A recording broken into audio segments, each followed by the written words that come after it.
আসসালামু আলাইকুম ওয়া রাহমাতুল্লাহ।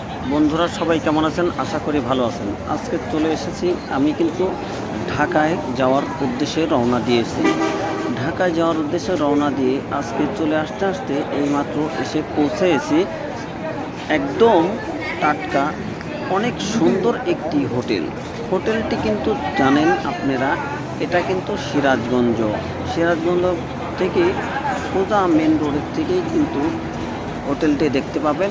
এই হোটেলে অনেক পাবনার গাড়ি, ঢাকার গাড়ি, যেখান থেকে যে যেখানেই যাক, এই ঢাকায় যাওয়ার পথে এই হোটেলে কিন্তু উঠতে হয়।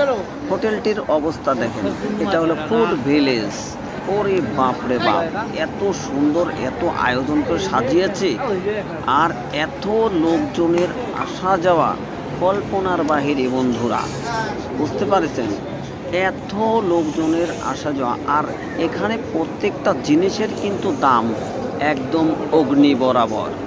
এই একটি পানের দাম যদি আমাদের পাবনায় 10 টাকা হয়, এখানে একটি পানের দাম নিচ্ছে অর্ধেক। একটি ছোট পান, সে পানটির দাম নিচ্ছে কিন্তু 10 টাকা, অথচ পানের সঙ্গে দিচ্ছে শুধু একটু চুন আর সঙ্গে একটু জর্দা, তাছাড়া আর কিছু দেয় না।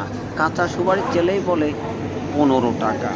আর বন্ধুরা, এই হোটেলের ভিতরে যায় খাবেন সামান্য কিচ্ছু ডাউল ভাত, সঙ্গে সবজি, সঙ্গে ছোট মাছ খেলেই কিন্তু পাবেন 700 টাকা সর্বনিম্ন বিল। এই হোটেল কিভাবেই গরিব মানুষ খাওয়া দাওয়া করবে রে ভাই?